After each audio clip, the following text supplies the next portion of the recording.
Property customer में आपका स्वागत है। इस चैनल में प्रॉपर्टी संबंधित ऐड डाले जाते हैं, जो कि निवेश कैसे करना है, प्रॉपर्टी में रिस्क क्या होता है, उन सारी चीज़ों को जानकारी दी जाती है कि इन्वेस्टमेंट करने से पहले हमें क्या क्या चीज़ों पे ध्यान रखना है, कौन से पॉइंट हैं जिसको कि हमें केयर करना पड़ता है, और जो उसको ज़रूरी है कि इन्वेस्टमेंट से पहले उन चीज़ों को ज़रूर फोकस किया जाए, जिसके लिए हम इन्वेस्ट करते हैं कि बाद में हमें ये पछताना ना पड़े कि ये चीज़ों पे ध्यान नहीं दिया। ये वीडियो इसी पर्पज़ से बनाई गई है, तो एक बार इसको ज़रूर देखें आप। तो प्रॉपर्टी में इन्वेस्टमेंट क्या होता है, दो तरह से इन्वेस्ट होता है प्रॉपर्टी में।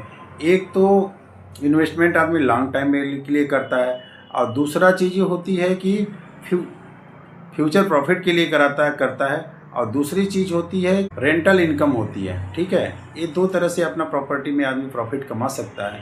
तो आइए देखते हैं कि इन्वेस्टमेंट कैसे करना है और क्या सावधानी बरतनी है।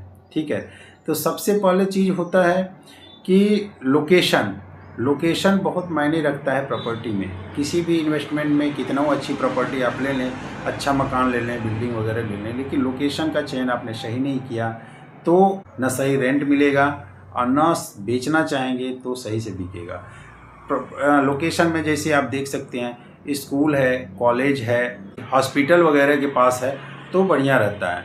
ठीक है, जैसे उसका प्रोग्राम बना सकते हैं फ्यूचर प्लानिंग के लिए, जैसे कि मेट्रो स्टेशन बन रहा है, ठीक है, बस अड्डा वगैरह, ये सारी चीज़ें हैं, हाईवे वगैरह निकल रहा है बगल से दूर, मतलब ये सारी चीज़ें आप फ्यूचर प्लानिंग करते हैं, रोड रास्ता वगैरह सब क्लियर हो, तो ऐसी चीज़ों से देख के प्लानिंग करके ही, इस प्लानिंग को करके ही आप प्रोग्राम बना सकते हैं। बजट और प्लानिंग ये भी चीज़ बहुत ज़रूरी है कि जो आप प्रॉपर्टी ले रहे हैं उसका बजट ज़रूर बना लें और उसकी प्लानिंग कर लें। बजट से मतलब लोन से है, यदि आप लोन लेके बना रहे हैं तो ये चीज़ें ज़रूर क्लियर करें। ईएमआई कितनी आएगी, ईएमआई कैसे देंगे आप। ठीक है, हो सकता है कि उसके रेंट से देने के सोच रहे हों या कैसे है, ये सारी चीज़ें ज़रूर करें। इमरजेंसी फंड अपने लिए ज़रूर रखें, क्योंकि कभी भी कुछ भी ऐसी चीज़ें हो सकती हैं प्रॉपर्टी में। लीगल वेरिफिकेशन ज़रूर कराना ज़रूरी है। किसी भी प्रॉपर्टी में आप ले रहे हैं तो उसका कानूनी वेरीफाई ज़रूर करवा लें। ठीक है, प्रॉपर्टी के लीगल वेरिफिकेशन में आता है प्रॉपर्टी के डॉक्यूमेंट चेक करना हो गया, ठीक है, टाइटल क्लियर होना चाहिए, और गवर्नमेंट अप्रूवल, जो चीज़ें उस प्रॉपर्टी पे है उसके गवर्नमेंट से जो अप्रूवल मिलना है, ठीक है, वो चीज़ें क्लियर होना चाहिए।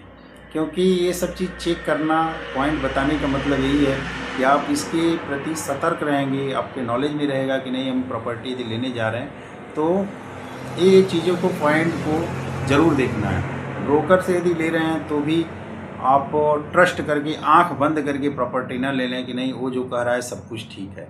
वेरीफाई करना बहुत ज़रूरी है। बिल्डर से यदि आप प्रॉपर्टी ले रहे हैं, ठीक है, तो उसको वेरीफाई ज़रूर करना है, उसका रिकॉर्ड ज़रूर चेक कर लें कि यदि प्रॉपर्टी उसने किसी को दिलवाई है और जगह से, मतलब इन्होंने ले रखा है, तो उसका रिकॉर्ड कैसा है, ये बहुत ज़रूरी है। इससे आप उस प्रॉपर्टी को लेने में आपको आसानी रहेगी, समझने में कि नहीं उसका ट्रैक रिकॉर्ड सही है, उसने किसी के साथ फ्रॉड नहीं किया है, किसी के साथ ऐसा चीज़ नहीं किया है कि जो कि उसके रिकॉर्ड से आपको पता लगेगा। ROI, रिटर्न ऑन इन्वेस्टमेंट, ठीक है, जिससे होता है कि जो इन्वेस्टमेंट आप कर रहे हैं उसका रिटर्न कितना मिलेगा।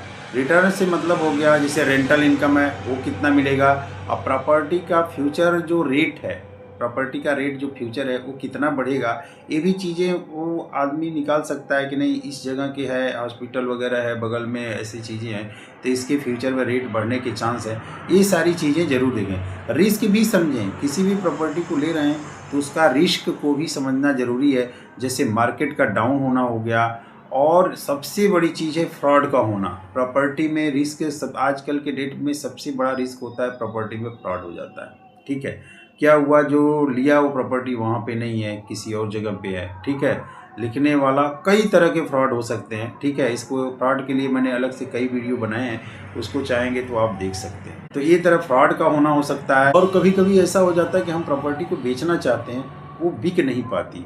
इस चीज़ को भी समझें कि इसको भी समझना, ये रिस्क है आपका। ठीक है, यदि आपने पैसा लगा रखा है, सोचे कि हमारे पास इतनी की प्रॉपर्टी है भाई, लेकिन जब ज़रूरत पे आप बेचने जाएंगे तो वो आपको वैल्यू नहीं मिलेगी, और जहाँ तक कि कोई भी कीमत नहीं मिलती है। यदि इमरजेंसी में सोचेंगे कि हमारी प्रॉपर्टी है, इसको हम अर्जेंट में बेचें, तो अर्जेंट में कुछ नहीं बिकता है। इस चीज़ को ध्यान रखें, प्रॉपर्टी को बेचने में टाइम लगता है।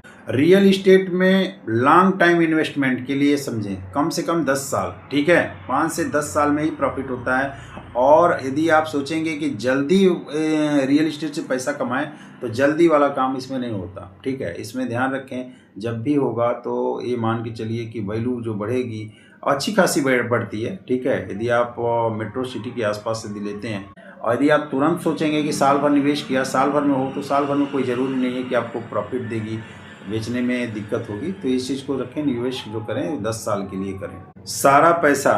सारा पैसा एक ही प्रॉपर्टी में न लगा दें, ठीक है।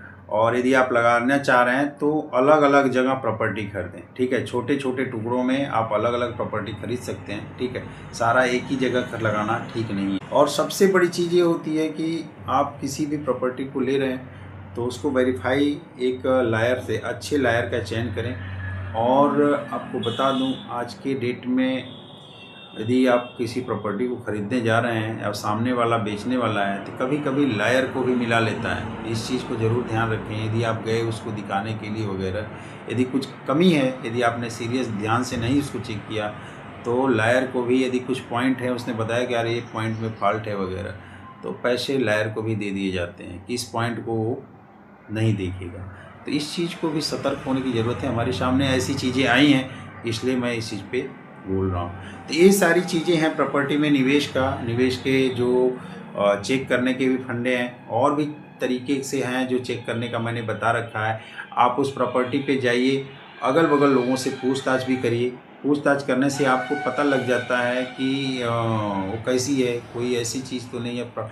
सबसे ज़्यादा जो फ्रॉड होते हैं वो पेपर में होते हैं, ठीक है। पेपर की वेरीफाई आपने सही से कर लेंगे तो ठीक रहेगा। पेपर में वेरीफाई हो गया, अब मौके पे भी वो चीज़ें होनी चाहिए। कभी कभी ज़्यादातर प्रॉपर्टी में क्या होता है कि पेपर ओके हैं, लेकिन मौके पे उतनी प्रॉपर्टी नहीं है, है भी तो वहाँ पे नहीं है जहाँ पे वो है, ठीक है। तो ये क्लियर होना बहुत ज़रूरी है। ये सारी चीज़ें हैं। आप यदि हमारा रेगुलर वीडियो देखते हैं तो मैंने कई वीडियो में इस चीज़ को बताया है। यदि वीडियो पसंद आए तो चैनल को लाइक और सब्सक्राइब करें। ऐसे ही वीडियो के लिए इस चैनल से जुड़े रहें। नमस्कार।